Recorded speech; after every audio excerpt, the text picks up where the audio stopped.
राधे राधे, जय श्री कृष्णा। भाद्रपद मास के इस पावन कथा में आप सबका स्वागत है। इस समय हम भाद्रपद मास की कथा श्रृंखला का श्रवण कर रहे हैं।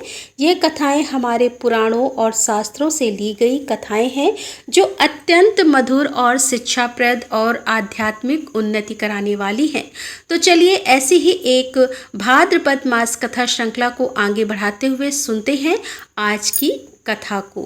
इस कथा श्रृंखला की पिछली कड़ी में हमने सुना था कि ब्रह्मा जी पुष्कर क्षेत्र में आकर यज्ञ आरंभ कर रहे हैं और उस समय उन्होंने देवताओं, दानवों, गंधर्वों, किन्नरों, अप्सराओं और सभी बड़े देवताओं, ऋषि, मुनियों को आमंत्रित किया था। उस समय दानव अपने अभिमान युक्त वचन ब्रह्मा जी से कहते हुए कह रहे हैं कि इस समय आप यज्ञ कर रहे हैं, इसीलिए हम देवताओं को प्रताड़ित नहीं करेंगे, आप शांतिपूर्वक यज्ञ कर लीजिए। दानवों की इस बात को सुनकर ब्रह्मा जी को बड़ा संतोष हुआ। थोड़ी देर के बाद उनके यज्ञ का वृतांत सुनकर ऋषियों का एक बड़ा समूह भी वहां पर आ गया। भगवान विष्णु ने उन सबका पूजन किया। विनाकधारी महादेव जी ने उन्हें आसन दिया और ब्रह्मा जी की आज्ञा से वशिष्ठ ऋषि ने उन सबको अर्घ निवेदित करके उनका कुशल क्षेम पूछा। उसके बाद पुष्कर क्षेत्र में उन्हें निवास स्थान प्रदान किया गया और फिर उनसे कहा गया कि आप लोग आराम से यहाँ पर रहें। उसके बाद जटा और मृग चर्म धारण करने वाले वे समस्त महर्षि ब्रह्मा जी के यज्ञ सभा को सुशोभित करने लगे। उनमें कुछ महात्मा बाल खिल्ल थे और कुछ लोग संप्रायख्यन यानी कि एक समय के लिए ही अन्न ग्रहण करने वाले और तत्व का विचार करने वाले। वे अनेक प्रकार के नियमों में संलग्न और वेदी पर शयन करने वाले थे। उन सभी तपस्वियों ने पुष्कर में जल में जो ही अपना मुँह देखा उसी क्षण वे अत्यंत रूपमान हो गए। फिर एक दूसरे की ओर देखकर वे सब सोचने लगे, अरे यह कैसी बात है, इस तीर्थ में मुँह का प्रतिबिंब देखने से सबका सुंदर रूप हो गया है। ऐसा विचार करके तपस्वियों ने उसका नाम मुख दर्शन तीर्थ रख दिया। उसके बाद वे स्नान करके अपने अपने नियमों में लग गए। वे सभी बनवासी मुनि वहां पर रहकर अत्यंत शोभा पाने लगे। उन्होंने अग्निहोत्र करके नाना प्रकार की क्रियाएं संपन्न की। तपस्या से उनके पाप भस्म हो चुके थे और वे सोचने लगे कि यह सरोवर सबसे श्रेष्ठ है।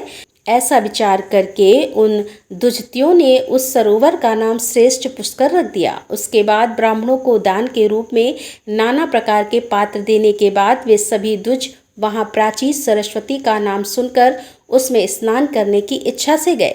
तीर्थों में श्रेष्ठ सरस्वती नदी के तट पर बहुत से द्विज निवास करते थे। नाना प्रकार के वृक्ष स्थान की शोभा बढ़ा रहे थे। वह तीर्थ सभी प्राणियों को मनोरम लग रहा था। अनेक ऋषि मुनि उसका सेवन करते थे। उन ऋषियों में से कोई वायु पीकर रहने वाले थे और कोई जल पीकर। कुछ लोग फलाहारी थे और कुछ केवल पत्ते चबाकर रहते थे। सरस्वती नदी के तट पर महर्षियों के स्वाध्याय का शब्द गूंजता रहता था। मृगों के सैकड़ों झुंड वहां विचरण किया करते थे।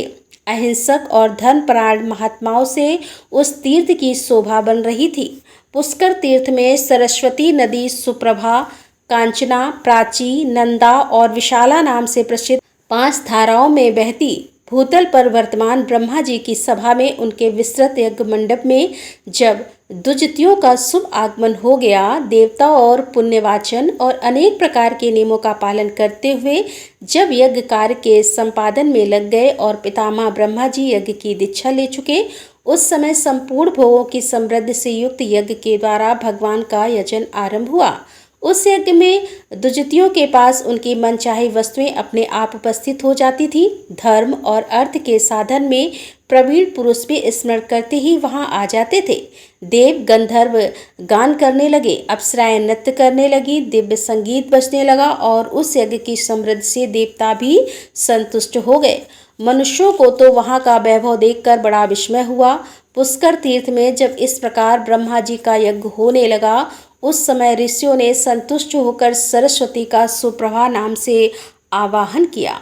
पितामह का सम्मान करती हुई वेगशालिनी सरस्वती नदी को उपस्थित देखकर मुनियों को बड़ी प्रसन्नता हुई और वह इस प्रकार नदियों में श्रेष्ठ सरस्वती ब्रह्मा जी की सेवा और मनीष मुनियों की प्रसन्नता के लिए पुष्कर तीर्थ में प्रकट होती है। जो मनुष्य सरस्वती के उत्तर तट पर अपने शरीर का त्याग करता है और प्राची सरस्वती के तट पर जप करता है, वह पुनः जन्म मृत्यु को नहीं प्राप्त होता। सरस्वती के जल में डुबकी लगाने वाले को अश्वमेध यज्ञ का पूरा फल मिलता है। जो वहाँ नियम और उपवास के द्वारा अपने शरीर को सुखाता है, केवल जल या वायु पीकर अथवा पत्ते चबाकर तपस्या करता है, वेदी पर सोता है, यम और नियमों का पालन करता है, वह शुद्ध होकर ब्रह्मा जी के परम पद को प्राप्त होता है। जिन्होंने सरस्वती तीर्थ में तिल भर भी स्वर्ण का दान किया है, उनका वह दान मेरु पर्वत के दान के समान फल देने वाला है।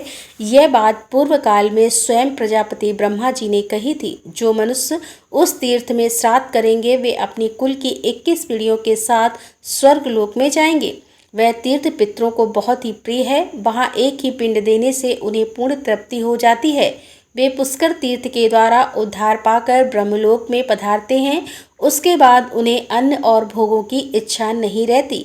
वे मोक्ष मार्ग में चले जाते हैं। हे भीष्मदेव, अब मैं आपको सरस्वती नदी जिस प्रकार पूर्व वाहिनी नदी बनी उसका प्रसंग सुनाता हूँ। बहुत समय पहले की बात है कि एक बार इंद्र आदि सभी देवताओं की ओर से भगवान श्री विष्णु ने सरस्वती जी से कहा कि हे देवी, आप पश्चिम समुद्र के तट पर जाइए और इस बड़ वानर को ले जाकर समुद्र में डाल दीजिए। ऐसा करने से समस्त देवताओं का भय दूर हो जाएगा।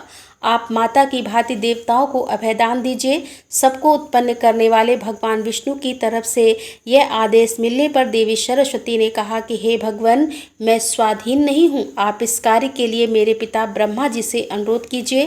पिताजी की आज्ञा के बिना मैं एक पग भी नहीं कहीं जा सकती। सरस्वती के ऐसे वचन सुनकर देवताओं ने ब्रह्मा जी से कहा कि हे पितामह, आपकी कुमारी कन्या सरस्वती बड़ी साध्वी है।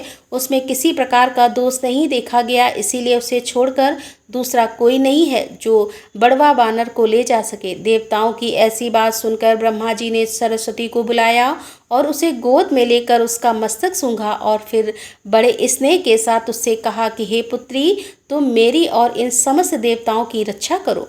देवताओं के प्रभाव से तुम्हें इस कार्य के करने पर बड़ा सम्मान प्राप्त होगा। इस बड़ वामन को ले जाकर खारे पानी के समुद्र में डाल दो। पिता के वियोग के कारण बालिका के नेत्रों में आंसू छलछला आए। उसने ब्रह्मा जी को प्रणाम करके कहा, जैसी आज्ञा पिताजी, मैं अभी जाती हूँ। उस समय संपूर्ण देवताओं और उसके पिता ने भी उससे कहा, भय मत करना। इससे वह भय छोड़कर प्रसन्नचित्त हो जाने के लिए तैयार हुई। उसकी यात्रा के समय शंख और नगाड़ों की ध्वनि और मंगल घोष हो रहे थे और उसकी आवाज़ से संपूर्ण जगत गूंज उठा था। सरस्वती अपने तेज से सर्वत्र प्रकाश फैलाती हुई चली। उस समय गंगा जी उसके पीछे चल पड़ी। तब सरस्वती ने कहा, हे सखी, तुम कहाँ जा रही हो? मैं फिर तुमसे मिलूंगी। सरस्वती के ऐसा कहने पर गंगा ने मधुर वाणी में कहा कि हे सुबह, अब तो तुम जब पूर्व दिशा में आओगी तभी मुझे देख सकोगी। देवताओं सहित तुम्हारा दर्शन तभी मेरे लिए सुलभ हो सकेगा। यह सुनकर सरस्वती ने कहा कि हे सुचिस्मते, तब तुम भी उत्तरा विमुखी होकर शोक का परित्याग कर देना। और तब गंगा ने कहा, सखी, मैं उत्तराभिमुखी होने पर अधिक पवित्र मानी जाऊंगी और तुम पूर्वाभिमुखी होने पर उत्तर वाहिनी गंगा और पूर्व वाहिनी सरस्वती में जो मनुष्य श्राद्ध और दान करेंगे, वे तीनों ऋणों से मुक्त होकर मोक्ष मार्ग का आश्रय लेंगे और उसमें कोई अन्यथा विचार करने की आवश्यकता ही नहीं है। इतना कहकर सरस्वती नदी के रूप में परिणित हो गई। तो ये थी आज की भाद्रपद मास की कथा। आशा है ये कथा आपको अच्छी लगी होगी। इसी कथा श्रृंखला की अगली कड़ी के साथ हम आपसे मिलेंगे कल आपके चैनल रीता शुक्ला पर। तो तब तक के लिए राधे राधे, जय श्री कृष्णा।